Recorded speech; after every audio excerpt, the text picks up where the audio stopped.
Aleluia, graça e paz de Cristo a todos, amém? Você pode dar um amém mais forte, amém?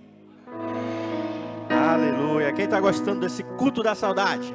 Acende assim com a mão, aleluia. Você sabe que saudade no dicionário é descrita como um sentimento de nostalgia causado pela ausência de algo, de alguém, de um lugar ou pela vontade de reviver experiências, situações ou momentos já passados. E nessa noite, nesse domingo, último domingo do mês de maio, a gente decidiu fazer esse culto da saudade justamente para que nós pudéssemos ter a nossa mente, o nosso coração incomodado acerca do cristianismo que temos vivido. E você sabe, cristianismo não é uma igreja bonita, não é uma igreja grande, não é uma igreja lotada. Cristianismo são pessoas vivendo o propósito chamado de Deus. E nessa igreja nós sempre nos preocupamos com a prática do Evangelho. O Evangelho, ele pode ser dividido em duas partes. A sua ortodoxia, que é o estudo, o entendimento, a leitura, a hermenêutica da palavra. Eu conheço os livros, eu consigo compreender o período que foram escritos, o que eles significam, qual a profundidade daquele texto. Mas outra coisa, além da ortodoxia, é a ortopraxia. A ortopraxia é a prática, é a vivência dia após dia, é nós realmente pararmos para analisar a nossa vida e dizer: não tenho nada do que me arrepender. Eu vivo o primeiro amor a cada dia na minha vida. Eu vivo o melhor amor por Deus a cada dia na minha vida. E é justamente sobre isso que nós vamos falar hoje. Apocalipse capítulo 2. Apocalipse capítulo 2, versículo 1 em diante. Onde João, no livro de Apocalipse, no livro da Revelação, ele vai dizer para a igreja de Éfeso. Na verdade, João, amando de Cristo, amando do anjo da igreja, o anjo maior, ele fala ao anjo da igreja de Éfeso: tenho uma coisa contra você. Tenho uma coisa contra você. Você deixou o primeiro amor. Você deixou o primeiro amor. Então esse culto da saudade, ele é na verdade um chamamento para todos nós, não somente vestirmos uma roupa talvez um pouquinho mais tradicional, não vestirmos algo um pouco mais antigo, ou cantar músicas mais antigas, mas nós voltarmos às práticas essenciais do Evangelho, nós voltarmos a ser igreja como o era a igreja primitiva. Nós pararmos para refletir e dizer: quando foi que eu vivi o meu melhor cristianismo? Quando eu vivi o meu melhor cristianismo? Será que foi há 10 anos, 5 anos, 15 anos atrás? Ou será que eu estou vivendo hoje? A ideia é que a gente saia daqui dizendo: eu quero viver hoje o melhor cristianismo da minha vida. Eu quero que hoje seja o período de maior revelação de Deus para mim.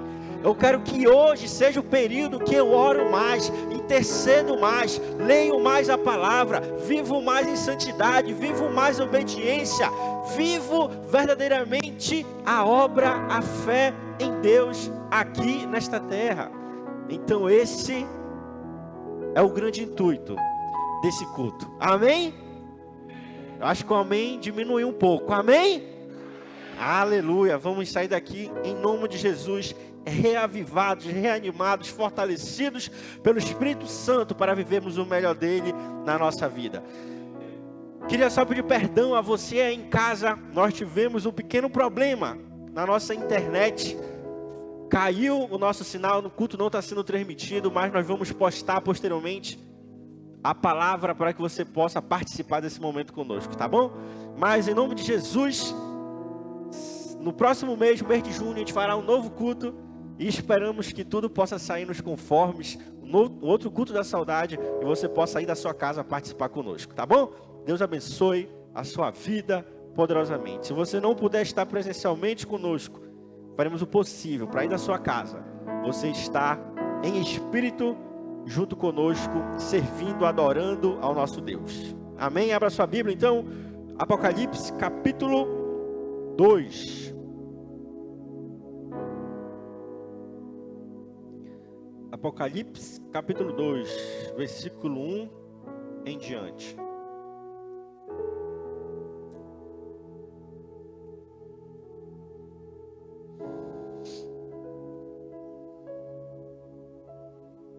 Diz assim: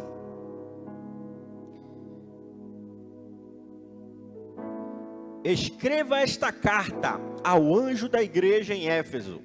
Esta é a mensagem daquele que segura na mão direita as 7 estrelas, daquele que anda entre os 7 candelabros de ouro.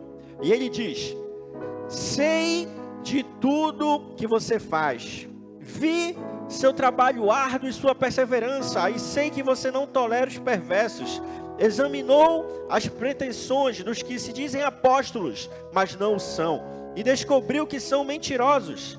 Sofreu por meu nome com paciência sem desistir. Contudo, tenho contra você uma queixa: você abandonou o amor que tinha no princípio. Veja até onde você caiu. Arrependa-se e volte a praticar as obras que no início praticava. Do contrário, virei até você e tirarei seu candelabro de seu lugar entre as igrejas. Mas há isto a seu favor: você odeia as obras dos nicolaítas, como eu também odeio. Quem tem ouvidos para ouvir, ouça o que o Espírito diz às igrejas. Ao vitorioso darei o fruto da árvore da vida que está no paraíso de Deus. Feche seus olhos, vamos orar a Deus nesse momento. Senhor, te pedimos, meu Pai, que nesta noite o Senhor venha trazer aos nossos corações a sua revelação, que o Senhor venha nos mostrar se temos caído em algum lugar, para que nós possamos, Deus, corrigir nossos passos e viver o amor do princípio, o primeiro amor, o amor mais genuíno, mais entregue, Deus, mais devoto a Ti, a sua vontade, ao seu querer para nós, em nome de Jesus, amém, amém. Aqui o livro de Apocalipse, nós sabemos, foi escrito pelo discípulo de Cristo, o apóstolo João, ali por volta do ano 94, 96, depois de Cristo. E a igreja em Éfeso, ela foi fundada em uma das viagens de Paulo. Paulo, em uma das suas viagens com Priscila e Áquila, fundou a igreja em Éfeso.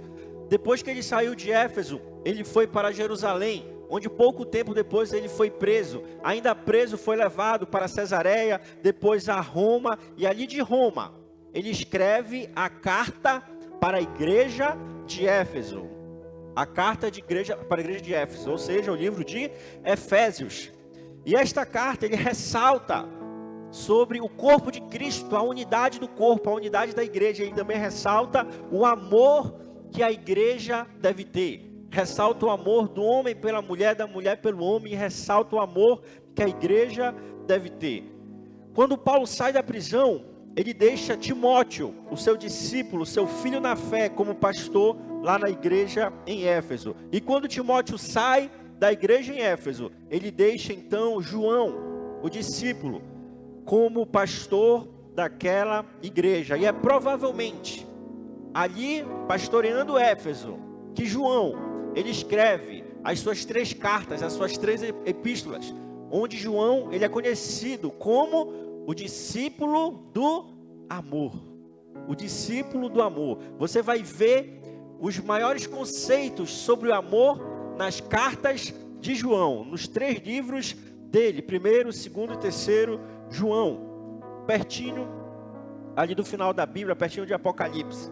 E então, João, ele era nesse momento o último discípulo de Cristo que ainda estava vivo. Os demais haviam sido mortos já pelo viés do martírio, tinham sido martirizados, tinham sido crucificados, cerrados ao meio, lançados às feras. Mas João, ele havia tido a sua vida preservada. E aqui a essa altura, João sendo um dos únicos daquele período que havia vivido com Cristo, que levava com força, com veemência a palavra de Deus, ele é lançado, arrancado da sua casa e lançado na ilha de Patmos pelo imperador Domiciano, que era conhecido como Segundo Nero, porque ele era um imperador muito mau. Ele perseguia horrorosamente a igreja de Cristo. Então, na ilha de Patmos, João é colocado por aquele imperador, pensando que ele iria calar João, que ele iria calar a voz de João. Mas ali, naquela ilha vulcânica do Mar Egeu, Deus, em sua grandiosidade, dá a carta de Apocalipse, a revelação do Apocalipse, daquilo que haveria de vir a João. Então João escreve Apocalipse. E dentro de Apocalipse, Deus, ele envia 7 cartas às igrejas daquela época. E a primeira carta escrita é justamente a igreja de Éfeso. A carta para a igreja de Éfeso. E é aqui que nós estamos situados esta noite. Quando João, ele escreve a igreja de Éfeso. E aqui no versículo 2, a primeira coisa que é falado à igreja de Éfeso é: sei de tudo o que você faz. Sei de tudo o que você faz. Hebreus 4,13 diz: nada em toda a criação está escondido de Deus. Tudo está descoberto e exposto diante de seus olhos, e é a Ele que prestamos contas. A primeira coisa que Deus ele fala à igreja de Éfeso é: sei de tudo o que você tem feito. E aqui Hebreus, que nós lemos 4,13, a gente vai ver que não há nada escondido aos olhos de Deus. E perceba, Deus ele não chama a atenção da igreja de Éfeso pelo que eles têm feito, porque eles eram zelosos em relação à palavra. Eles eram zelosos em relação à doutrina bíblica. Eles eram zelosos em tudo aquilo que os apóstolos, os discípulos haviam ensinado a eles. Mas a pergunta que fica a mim e a você aqui é: o que nós temos feito na frente das pessoas? E o que temos feito quando estamos sozinhos? Será que nós mantemos a nossa conduta quando estamos sozinhos, sem ninguém vendo, da mesma forma como a mantemos quando estamos reunidos em grupo, ou quando estamos na igreja, adorando, louvando, servindo a Deus? Nada está escondido aos olhos de Deus. Deus ele sabe toda a nossa vida. Não podemos esconder nada dele. Podemos esconder do homem, da mulher, do esposo, da esposa, mas de Deus não podemos esconder nada. Nada. Tudo, exatamente tudo está exposto aos seus olhos. Então que nós possamos, como a própria Bíblia nos ensina, temer mais a Deus, que pode lançar o nosso corpo no inferno, do que temer a homens, que podem simplesmente nos tirar desse plano material e físico, mas não tem o poder, nem para nos levar para o céu, nem para o inferno. Mas Deus ele tem todo o poder para nos levar a viver a eternidade ao seu lado. Então que nós possamos ter a nossa vida, a nossa conduta, de acordo com aquilo que Deus ele nos ensina na sua palavra, na Bíblia Sagrada, para que possamos ter uma vida digna, uma vida segundo o padrão de Deus para nós. Segundo ponto, continuando ainda no versículo 2, parte B, diz assim: vi seu trabalho árduo e sua perseverança, e sei que não tolera os perversos. Examinou as pretensões dos que se dizem apóstolos, mas não são, e descobriu que são mentirosos. E descobriu que são mentirosos. Olha só o que fala Tiago, capítulo 2, versículo 19.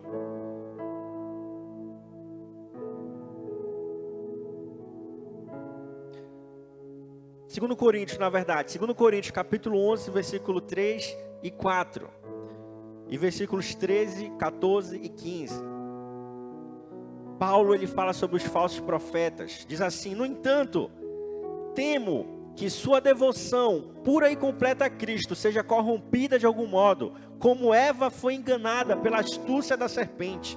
Vocês aceitam de boa vontade o que qualquer um lhes diz, mesmo que anuncie um Jesus diferente daquele que lhes anunciamos, ou um espírito diferente daquele que vocês receberam, ou boas novas diferentes daquelas em que vocês creram. Versículo 13 agora, 13, 14 e 15. Esses indivíduos são falsos apóstolos, obreiros enganosos disfarçados de apóstolos de Cristo, mas não me surpreende. Até mesmo Satanás se disfarça de anjo de luz. Portanto, não é de admirar que seus servos também finjam ser servos da justiça, mas no fim receberão o castigo que suas obras merecem. Aqui, quando é dito isso, a igreja de Éfeso, se você for mais lá embaixo, você vai ver também que depois de Deus chamar a atenção deles, ele fala: mas há isto a seu favor, versículo 6, Apocalipse capítulo 2, versículo 6, ele fala: mas há isto a seu favor, você odeia as obras dos nicolaítas, como eu também as odeio. Aqui os nicolaítas, eles podem ser, é muito difícil achar a origem dessa palavra na Bíblia, não tem muitas referências dela, mas a linha mais forte é de que os nicolaítas apontavam para falsos profetas, pessoas que se diziam cristãos, mas anunciavam Cristo de forma equivocada. E isso é ressaltado a favor dos efésios. E se você parar para pensar e analisar o Brasil que a gente vive hoje, a gente vive em um país em que o cristianismo, a religião, cresceu muito. Você encontra patriarca Abraão, não foi o único, hoje tem patriarcas em algumas denominações. Você vai encontrar apóstolo, você vai encontrar de tudo. Até Cristo tem no meio das igrejas. Tem um que se diz ser Cristo. E Deus, ele ressalta a igreja de Éfeso: tenho isso a favor de vocês, vocês não toleram os falsos apóstolos, os falsos discípulos. Vocês não aceitam aqueles que são anti-Cristo, aqueles que são contrários a Cristo, aqueles que são contrários à Bíblia, contrários à sua palavra. Mas vocês os denunciam, vocês não seguem. Os bereanos, eles eram conhecidos por esta fama. Eles sempre que ouviam a palavra, tinham a Bíblia em suas mãos, para verificar o que está sendo falado, está de acordo com a palavra? O que está sendo ensinado, está realmente na Bíblia? Está de acordo com aquilo que Cristo ensinou ou não? Então, isto era colocado a favor deles. E nós também, como cristãos maduros na fé, não podemos, como Paulo mesmo advertiu, ser levados por todo e qualquer vento de doutrina, por qualquer pessoa que diz pregar Cristo. Pode até falar bonito, pode até falar bem, mas não ensina a verdade bíblica, não ensina aquilo que realmente a Bíblia ensina. Ou pessoas que vão atrás de ouvir aquilo que elas querem. Ela não vai para a igreja, ela não vai ouvir uma pessoa que tem dom de profecia para saber o que a pessoa, o que Deus tem para falar a ela, mas ela só sossega quando ela ouve aquilo que ela quer ouvir. Quando você vê a história de Saul, é muito parecida com a história de pessoas hoje. Não importa quem fala, pode ressuscitar um morto, pode trazer uma feiticeira aqui para falar o que eu quero ouvir. Se ela falar o que eu quero ouvir, ou se ele falar o que eu quero ouvir, ótimo, era isso que eu queria. Saul, enquanto não foi até a feiticeira para ela ressuscitar o profeta Samuel, e ele ouviu o que ele queria, ele não se aquietou. Mas nós devemos entender que a palavra de Deus, ela é suficiente para nós. Ela é espada, ela é luz, ela é lâmpada. Ela é aquilo que nos guia, ela é aquilo que nos fortalece, ela é aquilo que nos dá firmeza. É ela quem nos firma na rocha que é Cristo, para que nós possamos nos dias maus seguirmos perseverantes e fortes, e nos dias bons não nos exaltarmos pensando: quem me sustenta é o dinheiro, o que eu tenho até hoje é porque eu lutei, eu conquistei. Mas ela nos mantém com os pés no chão, dizendo: quem sou eu sem Deus? Tudo que tenho, tudo que sou, foi porque Cristo me trouxe até aqui. Então a palavra de Deus, ela nos sustenta nas nossas fraquezas, mas ela também, quando estamos fortes, ela nos mostra o quanto nós somos fracos. Amém? Então nós não podemos colocar a voz do homem. Eu aqui sou homem, ainda que pastor, sou homem. Não é Deus quem está falando com você, sou eu. Você não pode colocar a minha voz à frente da voz de Deus. Você precisa ouvir o que eu lhe falo e colocar diante de Deus. Está de acordo com a voz de Deus ou não está? O que eu estou ouvindo é a voz de homem, mas está de acordo com a voz de Deus ou não? É assim que precisamos seguir. Porque se não for, a gente vai colocar a voz do homem na frente da voz de Deus. E quando a gente coloca a voz do homem na frente da voz de Deus, nós vamos cair. E cair feio. Vamos errar, vamos falhar. Vamos dar murro em ponta de faca. E não vamos avançar. Vamos ser sempre reféns do homem. Sempre reféns da mulher. Mas nunca dependentes de Deus. Você entendeu? Amém? Você entende isso? Não estou falando que o ser humano não presta, não é isso. Eu estou falando que a gente precisa ter a nossa mente, a nossos lábios, nosso coração alinhado ao de Deus. Tampouco eu estou falando para você que eu não presto, mas eu estou falando que eu posso falhar, porque eu sou homem. E quando eu falhar, preciso de pessoas que apontem e falem: você errou, você falhou, o que você falou não está certo. Amém, vamos corrigir, vamos ajustar. E não seguir homens cegamente, porque todo homem, toda mulher é passível de falhar. Amém? Aleluia, glória a Deus. Avançando então,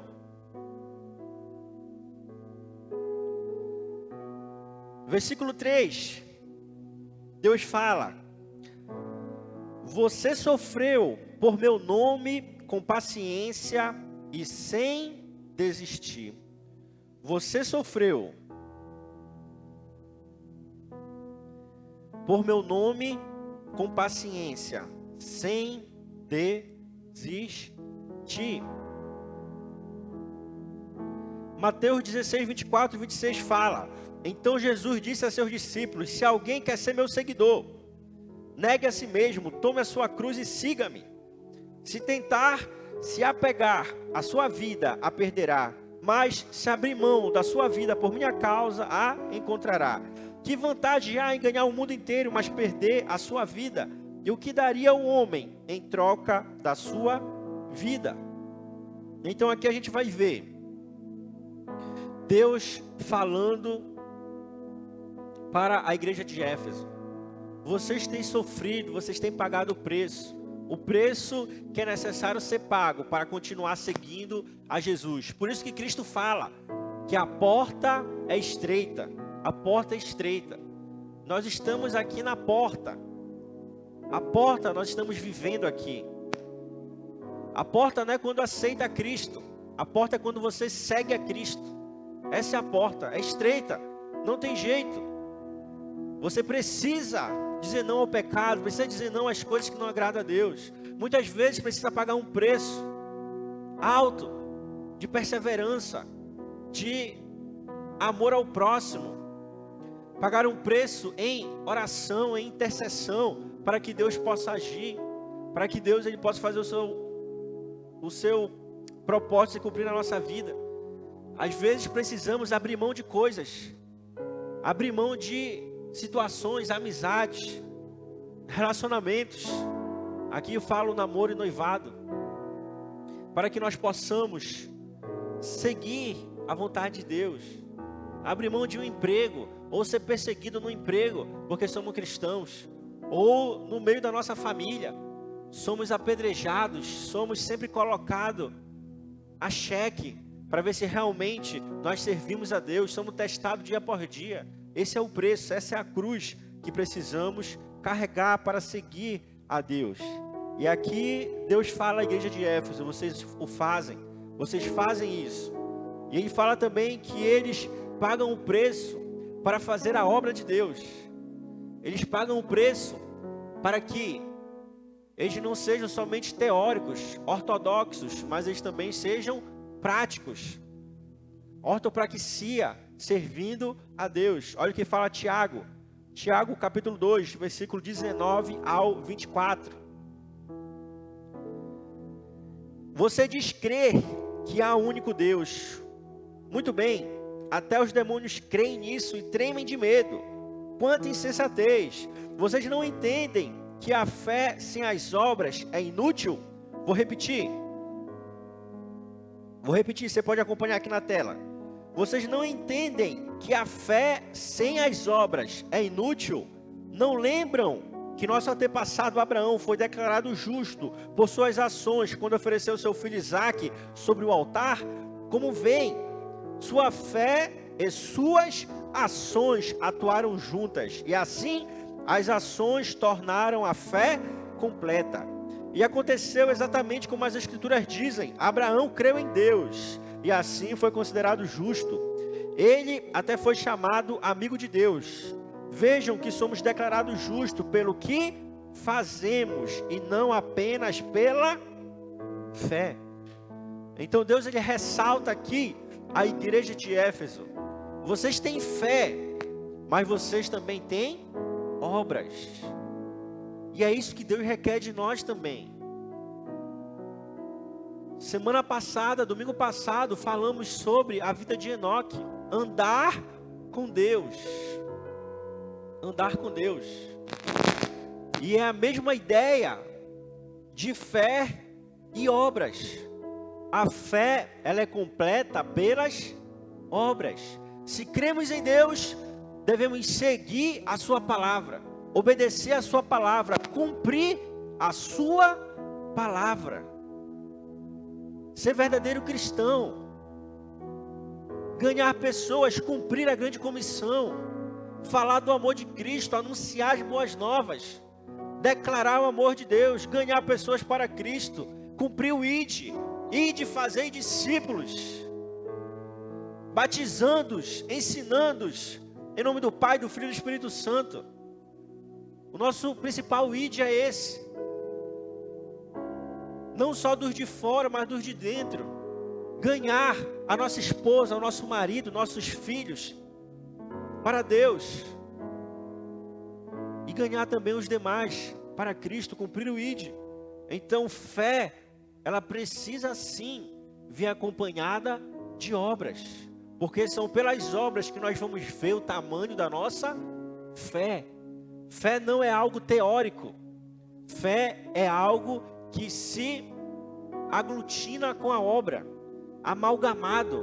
Não tem como separar, afastar fé de obras. Amém? Aleluia. Para finalizar, versículo 4. A partir do versículo 4, diz assim, Apocalipse 2:4 ainda. Contudo, tenho contra vocês uma queixa. Você abandonou o amor que tinha no princípio. Versículo 5. Veja até onde você caiu. Arrependa-se e volte a praticar as obras que no início praticava. Do contrário, virei até você e tirarei seu candelabro de seu lugar entre as igrejas. Então aqui, Jesus, Deus, Ele vai e chama a atenção da igreja de Éfeso. Quando eu digo a igreja, eu falo as pessoas. Se fôssemos de Éfeso, da igreja de Éfeso, a chamada de Deus seria para mim e para você. Não para a instituição, que é uma ficção jurídica, mas para as pessoas que são de carne e osso, e são aqueles que fazem ou não a vontade de Deus. Então Deus, Ele fala isso para eles: tenho algo contra vocês, vocês perderam o primeiro amor. Vejam onde vocês caíram, arrependam-se, senão eu tirarei o candelabro do meio de vocês, de entre as igrejas. O candelabro aqui, ele representa a presença do Espírito Santo. E o que vem a ser então esse primeiro amor? O que vem a ser esse esfriamento espiritual? Que é justamente sobre isso que Cristo chama a atenção desta igreja. E eu creio também que pode ser o que Cristo queira falar a mim e a você. Como está o seu primeiro amor? Como está o seu amor por Deus? Você está vivendo a sua melhor versão de cristão hoje? Ou quando você lembra do passado, você lembra que você era um cristão melhor há anos atrás? Então, quando se fala aqui do primeiro amor, estamos falando não somente de uma igreja que não é cristã, que não faz obras, porque tudo que a gente leu aqui, a gente viu que a igreja de Éfeso fazia, não aceitava os falsos profetas, tinha obras, perseverava, sofria, servia a Deus, mas eles haviam perdido o primeiro amor. Você sabe, muitas vezes, a nossa devoção a Deus, ela é substituída pelo trabalho, pelo serviço. Não leio mais a Bíblia como antes, não oro mais como antes, não jejuo mais como antes. Mas eu compenso isso. Eu abro a igreja, eu varro a igreja, eu sirvo na igreja. Eu estou todo domingo na igreja, eu estou todo círculo de oração, culto de oração, estou na igreja, com a Bíblia que eu estou na igreja. A obra, ela é maravilhosa, mas ela não pode ser maior do que o dono da obra. Servir a Deus, pregar, cantar, servir os irmãos, arrumando as cadeiras, limpando os compartimentos da igreja, comparecendo a um culto presencial ou virtual, não pode ser maior do que servir a Deus na nossa casa, lendo a palavra, jejuando, se ajoelhando, pedindo perdão, pedindo a Deus que revele sua vontade, ouvindo a voz de Deus, tendo as revelações de Deus, vivendo um avivamento individual, eu e Deus, orando, louvando. Tomar banho, vou botar um louvor, vou cantar antes de dormir, vou cantar um louvor, vou orar, vou ler a palavra. Acordei de manhã, vou ler um versículo, vou orar, pedir a Deus abençoar meu dia. Está iniciando a semana, vou fazer um jejum especial a Deus. Vou ser fiel a Deus em todas as áreas da minha vida, seja espiritual, seja física, seja financeira. Vou ser fiel a Deus. A obra jamais é maior do que Deus. Não é à toa que quando aquelas pessoas chegaram até Cristo e falaram: Senhor, em teu nome expulsei demônios, e Cristo falou: afasta-se de mim, não os conheço. Não se trata somente de fazer a obra, se trata de intimidade, de conhecer a Deus e ser conhecido por Ele.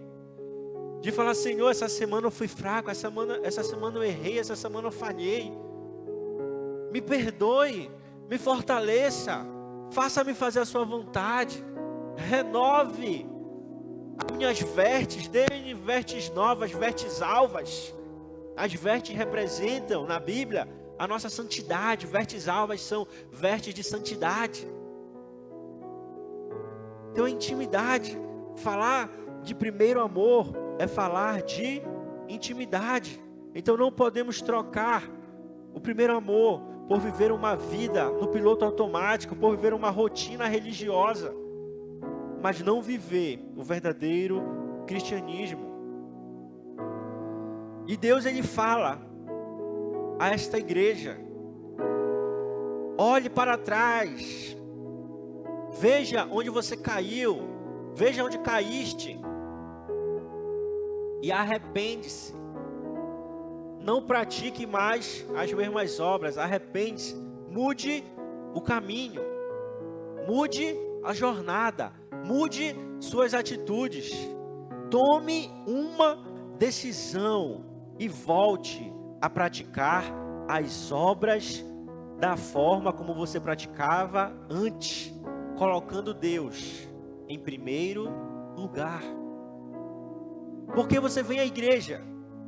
Eu venho à igreja porque, sabe, Deus me abençoou muito até hoje, então eu vou à igreja. Então, se Deus não abençoar você, você não vem? Você vem porque você faz parte de um corpo. Você vem porque você serve a um Deus.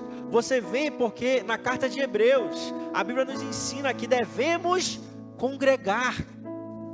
É como igreja que nos mantemos aquecidos, afiando uns aos outros, fortalecendo uns aos outros, cada um cumprindo o seu chamado. Como diz Efésios, uns para profetas, outros para apóstolos, outros para evangelistas. Uns cantam, uns tocam, uns servem arrumando, e assim a igreja se completa. A ideia de igreja é a ideia lá do Antigo Testamento, do templo. Cada um tinha uma função.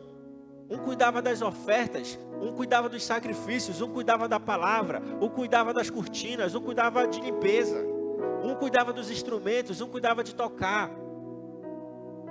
Essa é a igreja, essa é a ideia de igreja, cada um cumprindo a sua função.